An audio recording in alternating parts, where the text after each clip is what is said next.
Why does H.P. Lovecraft so often use New England as a setting for his weird tales? Almost all of his tales are set there, or like in At the Mountains of Madness, the characters originate from there, representing the fictional Arkham University located in Massachusetts in that case. It's basically the default location for a Lovecraftian horror story, and modern writers and more recently game designers have followed suit as well. One need only page through his stories to see that real places you can visit today are mentioned by him regularly.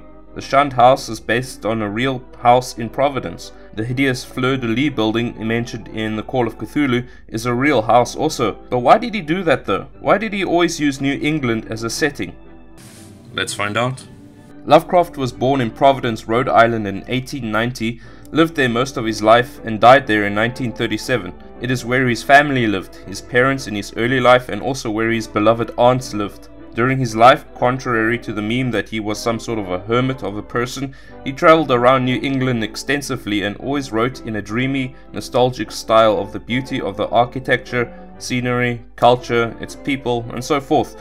Always of course feeling a special attachment to Providence specifically, which can be mainly seen in his letters to his friends and family. To merely call Providence his home is an egregious understatement. It was an identity, a rock on which he built the foundation of his life, to the point that when he lived in New York, he constantly spoke as if he was losing his life force just by being away from Providence. This state of mind can be clearly seen in the stories The Horror at Red Hook and He, which he wrote while living in New York City. He so often felt inclined to use New England as his go-to place for setting a weird tale, and even then, when he had the liberty of creating completely new fictional towns like Arkham, Kingsport or Innsmouth, those too were located in New England and modelled heavily on pre-existing locations. And furthermore, when I had the privilege to visit Providence, Rhode Island this year, I noticed more than a few place names of Providence were used by Lovecraft often to name his characters. When I was there, I saw a Wilmarth Avenue, a Dyer Street, and of course Angell Street. These names he all gave to characters he created. When I visited his grave in Swan Point Cemetery, also located in Providence, I noticed large and quite old graves to people named Angell and Wilcox. Again, names Lovecraft gave to his characters. It seems that Lovecraft, so enamored by his hometown, took the names he saw in the most ordinary of places, yet definitively of Providence, and brought them to life through his characters. But with a man as intelligent as Lovecraft, I don't think he chose the New England area merely because he happened to live there. What I think is this. Lovecraft was an Anglophile. He was proud of his breeding, his ethnicity, his race, his culture, his language, and being a gentleman of such a background. New England, as the name suggests, is the new version of the homeland from whence his people came from originally. It was one of the first areas of North America to be colonized and built up, and as such it has a substantial history. The original colonists came from Old English stock, and it is the stock which Lovecraft was a part of and cherished. He had his identity completely intertwined with this region and its people. A famous quote of his goes, "I am Providence, and Providence is myself. Together, indissolubly as one, we stand through the ages." The line, "I am Providence," is fittingly the quote chiseled onto his gravestone and the title of the authoritative biography by S.T. Joshi. Now that we've established his emotional investment into New England, we have to ask, what exactly are the threats in the Lovecraft mythos? They are, of course, existential threats. A threat to the existence of a place to which his life was intertwined. An existential threat, in short, is a threat to the existence of mankind, or in some ways to an individual, when something threatens to utterly destroy the existence of mankind or to so alter it that humanity becomes a shadow of its former self, a threat to the way you exist, basically. In the mythos, the threats don't often ever manifest in the actual destruction of the world. Rather, the certainty that one day it will happen, knowing that these threats loom over us, lurking in the shadows for eons, is a source of horror. That, or in the cases of the Arthur Germain story or the Shadow over Innsmouth, the horror is in the blood and results in the perversion and degradation of a good New England man, which Lovecraft was. They are all an inescapable aspect of your life that you must adapt to or, well, choose a different route. That's the horror. Now, obviously these threats presented in the mythos tales are not confined to New England.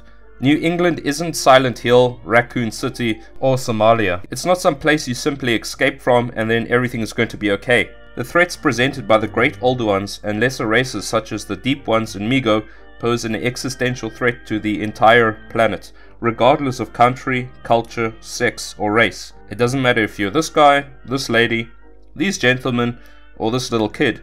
It's a huge shit sandwich and we're all gonna have to take a bite.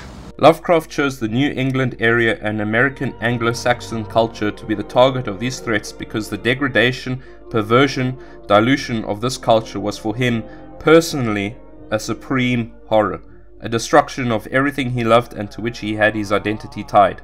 I recall a quote now from the Call of Cthulhu which proves useful in this argument. It goes like this: "The time would be easy to know, for then mankind would have become as the great old ones, free and wild and beyond good and evil, with laws and morals thrown aside, and all men shouting and killing and reveling in joy. Then the liberated old ones would teach them new ways to shout and kill and revel and enjoy themselves, and all the earth would flame with a holocaust of ecstasy and freedom."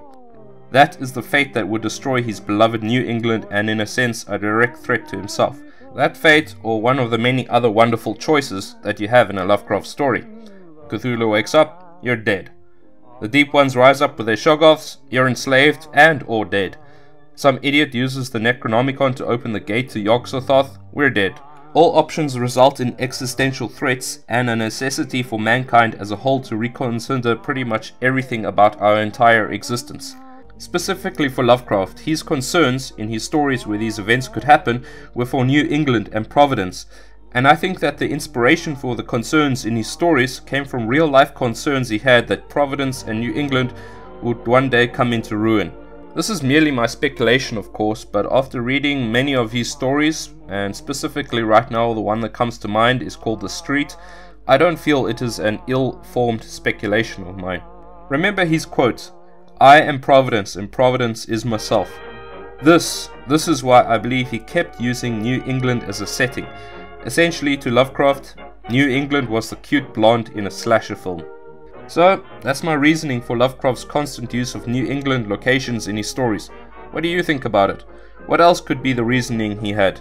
And more so, do you think that other writers, modern writers who don't have this connection to or love of Providence are missing the point by always setting their stories in New England as well? Let me know in the comments what you think, and I'll see you guys soon. Cheers. Oh, and happy birthday, Howard.